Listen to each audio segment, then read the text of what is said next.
All right, today we're going to talk about tennis elbow. And tennis elbow can happen for any number of reasons, and most of the time it actually has nothing to do with tennis.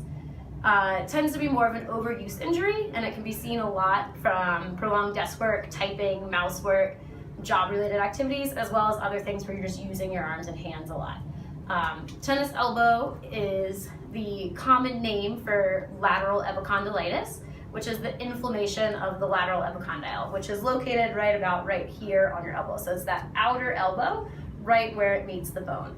Right here is the common extensor tendon for all of the muscles of your wrist and forearm. So you have all the muscles that move your wrist like this, and they get overworked, and that kind of creates the inflammation and the pain right here at the elbow. There are a couple good ways to fix this.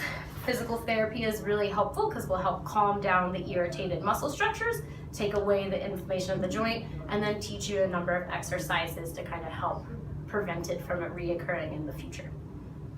All right, guys, this is David. He is one of our exercise specialists here at Atlas Physical Therapy. He's going to help us show some good exercises for tennis elbow today.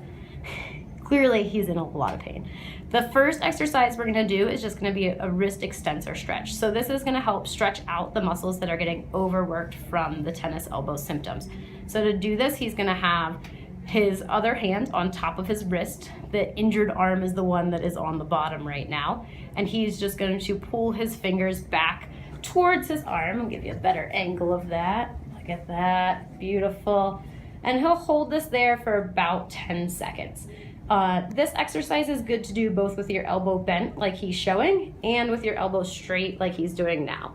The main muscle that's involved in tennis elbow is your extensor carpi radialis brevis, and it crosses just the wrist joint, but you also have wrist extensor muscles that cross the elbow joint as well, and so with the elbow straight you get a better stretch on those. All right, so the next exercise we're going to do to help with the tennis elbow is going to be eccentric wrist curls.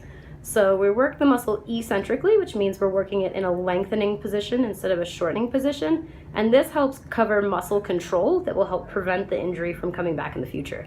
So with this, we're going to lift the weight up quickly, doing a wrist curl towards the ceiling, and then lower down slowly back towards the front of the wrist and the flap.